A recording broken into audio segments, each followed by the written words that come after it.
শাকিব খান, নিশো, চঞ্চল চৌধুরী সহ মোট ৫ জন actor actress মিলে বাংলা সিনেমার ইতিহাসে ঘটাতে যাচ্ছে এমন কিছু যেটা পুরো ইন্ডাস্ট্রির গেমটাই পাল্টে দিবে। অপরদিকে অনন্ত জলিলের ২১ কোটি টাকার সিনেমা অপারেশন জ্যাকপটের খবরটা কি? অ্যান্ড বিয়ের ৫ দিনের মাথায় নোবেলের খবর আসলো বাবা হবার ডাবল খুশি যেন তার। এই সামারে ফুল ক্যাশ অন ডেলিভারিতে নিন চালাকের সুপার প্রিমিয়াম আউটফিট, যার ইউনিক ডিজাইনে সবার অ্যাটেনশন যাবে আপনার দিকে। প্রথমেই আসি শাকিব খানের কাছে। এখন তো একটা ইউনিভার্সাল কালচার চলে আসছে বাংলা সিনেমার ক্ষেত্রে, তবে রাইট নাও সোশ্যাল মিডিয়া জুড়ে খুব ইন্টারেস্টিং একটা বাজ ঘুরে বেড়াচ্ছে। সেটা কি?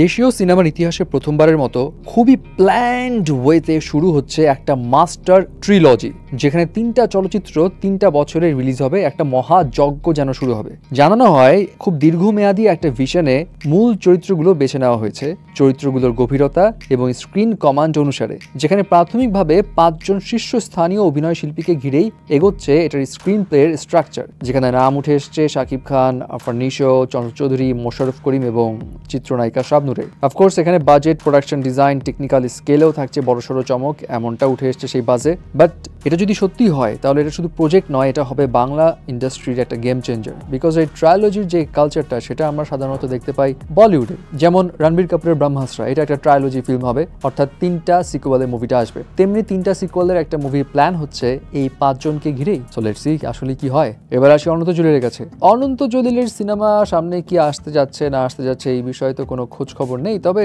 তিনি বেশ কয়েকটা বিগ বাজেটের মুভিতে টাইড আপ হয়েছিলেন, যেমন তার মধ্যে ছিল অপারেশন জ্যাকপট, যেটা মুক্তিযুদ্ধ বিষয়ক একটা সিনেমা, যেখানে অনন্ত জলিল ছাড়াও আরো বেশ কয়েকজন চিত্রনায়ক অভিনয় করেছিলেন, যেমন রোশান, নীরব, যেটা শুটিংও চলছিল এবং জানা গিয়েছিল এটার বাজেট হবে প্রায় ২১ কোটি টাকা, যেখানে ডিরেক্টর হিসেবে দেলোয়ার জাহান ঝন্টু এবং কলকাতার রাজীব বিশ্বাস তিনিও ছিলেন। বাট এখন রাজীব বিশ্বাস জানায় তিনি কলকাতায় ফিরে গেছেন, কারণ এই সিনেমার ভবিষ্যৎ তার কাছে অনিশ্চিত মনে হচ্ছে। সিনেমার শুটিং বন্ধ হয়ে গেছে, কবে কি শুরু হবে সেই বিষয়ে তিনি বলতে পারছেন না। শুধু তাই নয়, অনন্ত এবং বর্ষার আরেকটা মুভি ছিল চিতা, এই মুভিটারও ডিরেক্টর তিনি ছিলেন এবং রাজীব বিশ্বাস বলছেন এটা নিয়েও তিনি কোনো আশা ভরসা এখন দেখছেন না। দ্যাট মিনস এই দুই মুভিগুলো আসলে একটু ঝুলেই আছে মনে হচ্ছে। ফাইনালি আসি নোবেলের কাছে। সিঙ্গার নোবেল তো জামিন পেয়ে গেছে, কয়েকদিন আগে বিয়েও করলো, কিন্তু বিয়ের ৫ দিনের মাথাতেই নোবেলের আইনজীবী জানালো তিনি বাবা হতে চলেছেন, তার ওয়াইফ প্রেগনেন্ট। এবং তার আইনজীবী এটাও জানান এই দুজন ১ বছর আগেই বিয়ে করে একসঙ্গে থাকছিলেন, বাট তাদের তখন কাবিন হয়েছিল না এবং ভুল বুঝাবুঝির কারণে মামলা মোকদ্দমা চলছিল আর কি।